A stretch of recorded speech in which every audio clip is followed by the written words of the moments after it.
avec moi le robot lapin de Minscape, le Carrots. Alors historiquement, le Carrots est en fait le petit frère de Nabastack, qui avait été créé il y a quelques années par Violet, qui a eu un succès assez mitigé, mais qui reste quand même un objet geek assez mythique. Alors cette nouvelle version, signée Minscape, en reprend esthétiquement les mêmes bases, hein. On a vraiment ce même robot sobre avec ses oreilles qui peuvent tourner, avec toutefois quelques évolutions, puisque celui-ci est cette fois-ci équipé d'une webcam et a un mode de fonctionnement légèrement retravaillé. Alors par défaut, le Carrots est proposé à la vente avec deux flat nanos, qui sont en fait des puces RFID, puisque le lapin est équipé d'un capteur RFID, comme l'était le Nabastack, lequel est situé dans son nez. Alors, si on reprend brièvement ce lapin, on a donc les deux oreilles, lesquelles sont amovibles. Petit détail sympa, elles sont aimantées tout simplement. Et lorsqu'on alimente électriquement le robot, bien, grâce à un électroaimant, elles ne bougent plus. Elles peuvent être interchangées, on en trouve sur le store. Donc on a donc la webcam dont je vous parlais qui est dans son nombril. Sur le dessus, on retrouve le bouton qui va servir pour lui donner des ordres et le petit micro. Derrière, on trouve l'enceinte du Carrots, le bouton d'allumage et de gestion du son, un port USB host pour pouvoir brancher dessus une clé USB avec des MP3 et les faire lire par le lapin, un petit port mini USB pour connecter le lapin et le paramétrer. En dessous, on retrouve une petite trappe. Via cette trappe, on accède à un espace pour loger une batterie. Alors la batterie est fournie en option, mais permet comme ça de rendre le lapin autonome. On a ici la petite prise pour brancher le lapin sur le secteur.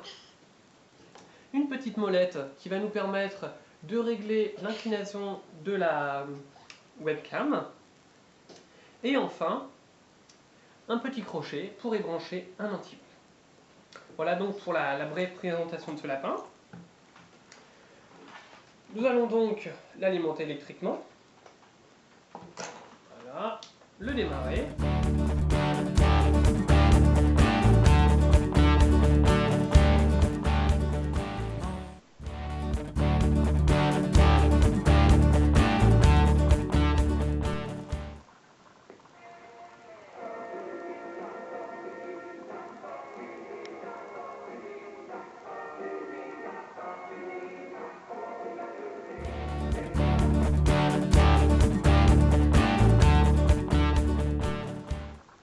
Je ne range pas le linge.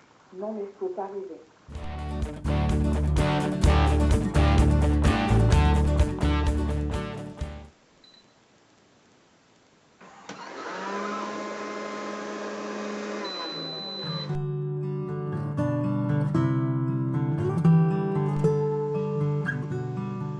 Revenons donc plus sérieusement sur les applications possibles du Carrots.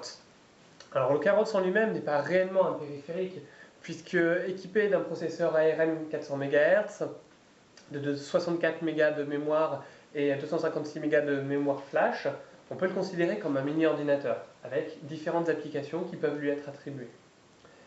Pour piloter le Carrots, il y a plusieurs modes de fonctionnement possibles.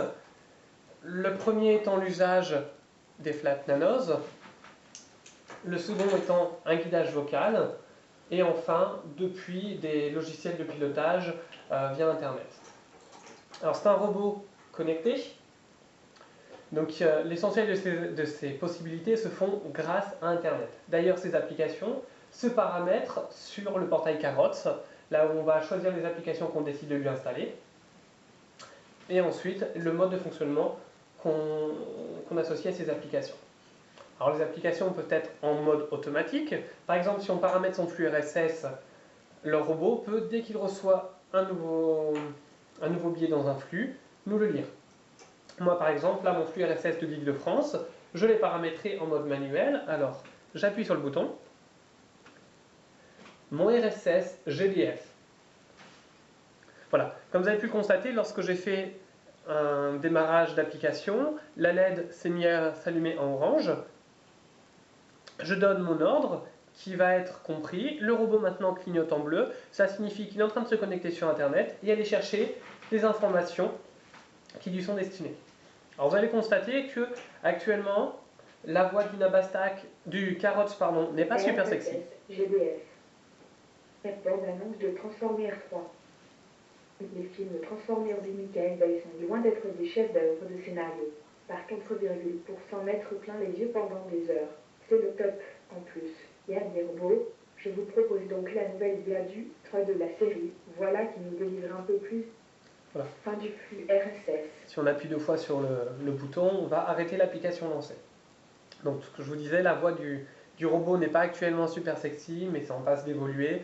On pense qu'elle va petit à petit s'orienter vers ce que faisait Nabastack, la capacité de gérer la ponctuation, donner de la vie au robot. En tout cas, actuellement, le lapin est capable de parler en français, en anglais, en allemand ou en espagnol.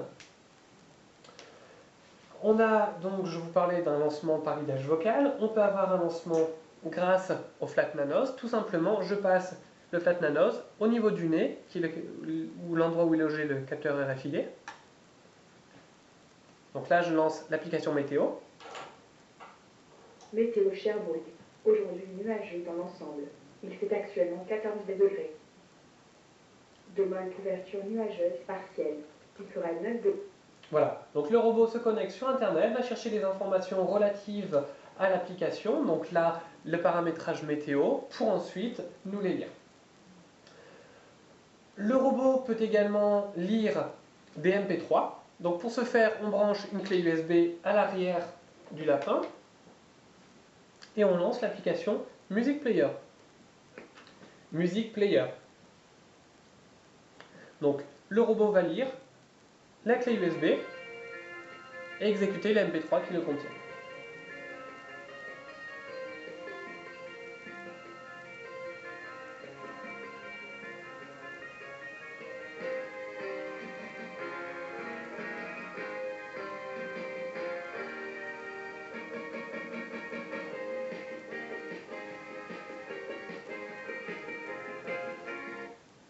Voilà.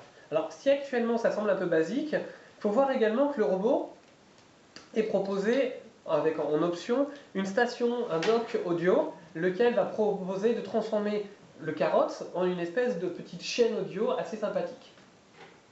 Donc là, on peut commencer déjà à voir quelques usages possibles de ce robot, puisqu'il est capable de se connecter sur Internet pour lire nos flux. Il devient un peu une sorte de radio qui va nous lire uniquement les informations qui nous intéressent. Il va être capable de nous faire écouter notre musique. Là aussi, ça devient intéressant, il devient un petit outil multimédia. Il va nous chercher des informations sur le trafic, sur la météo, etc. Donc, ça devient une espèce de petit assistant multimédia connecté à Internet. Alors, il est également capable de servir de radio. Pour ce faire, il faut installer l'application de radio nécessaire, par exemple RTL. Radio, RTL. De leur œuvre, excepté des scènes de flatulence qui rappellent l'intérêt de la carrière de Loana. L'histoire de l'île des Bogdanov est la suivante, un type traverse un mur. Voilà, il est capable de se connecter sur une web radio et de nous l'exécuter.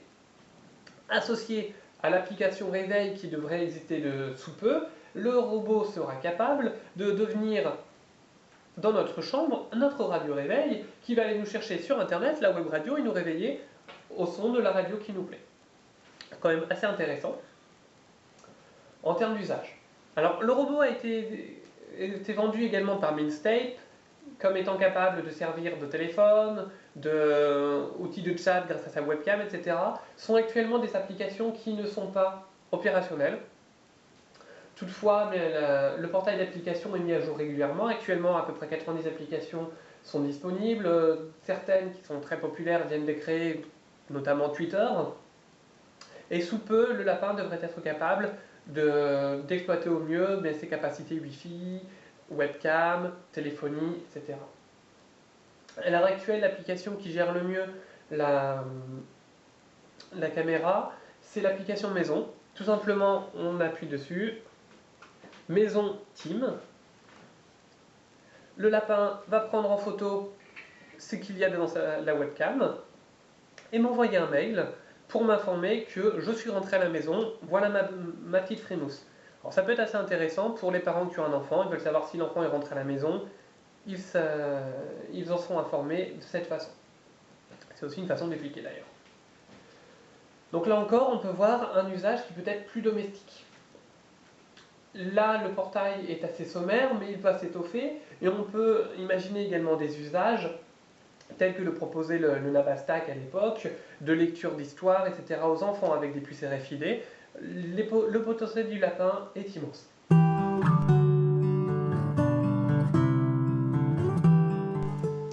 Alors, le Carrots peut être piloté depuis une application Apple pour iPhone ou iPad. Malheureusement, pas encore pour Android. L'application devrait sortir pour courant mai. Je n'ai pas de périphérique Apple pour le tester. Toutefois, quelqu'un s'est amusé à créer son équivalent en portail web. Depuis ce portail, on peut accéder à l'ensemble des fonctions intrinsèques du robot lapin et lui donner différents ordres. Par exemple, on peut le faire parler. J'aime mieux le guide de France. Ou encore lui bouger les oreilles.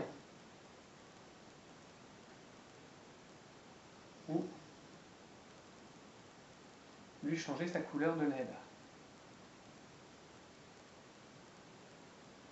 On peut toujours depuis ce site streamer différents flux audio.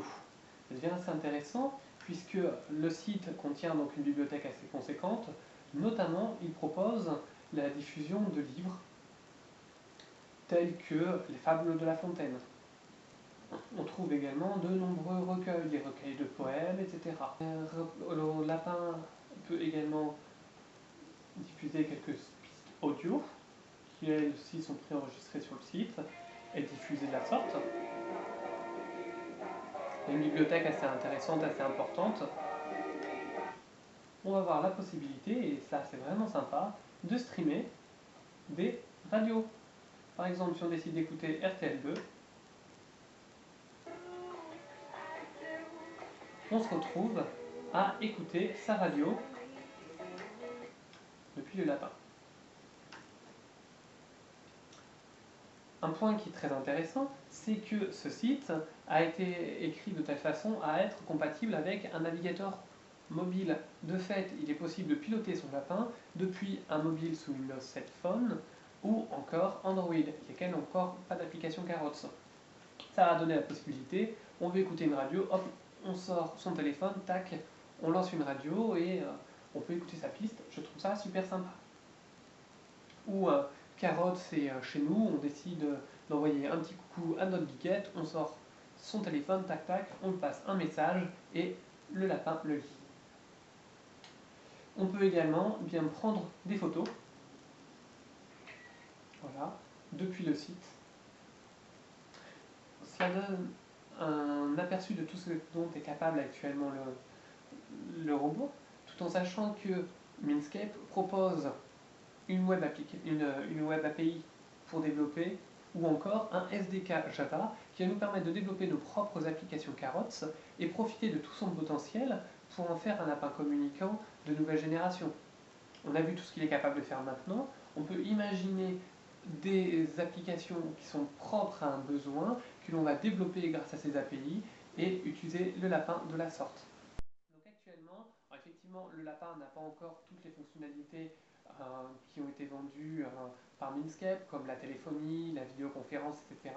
Mais il en a tout le potentiel, et petit à petit, la bibliothèque d'applications est en train de se développer pour proposer un lapin qui sera vraiment abordable techniquement. On a vu, les applications sont simples de fonctionnement si on n'est pas codeur, mais par contre, on se retrouve avec un potentiel immense d'assistanat numérique par ce petit lapin, par ce petit Carrots. Voilà. Alors, ce sont des possibilités qui ont un prix, puisque Carrots est proposé à 200 €, ce qui n'est pas une petite somme. Si vous êtes actuellement propriétaire d'un Nabastak, sachez que vous avez le droit à une réduction de 50 € sur l'achat de votre lapin. Voilà pour ce petit Carrots.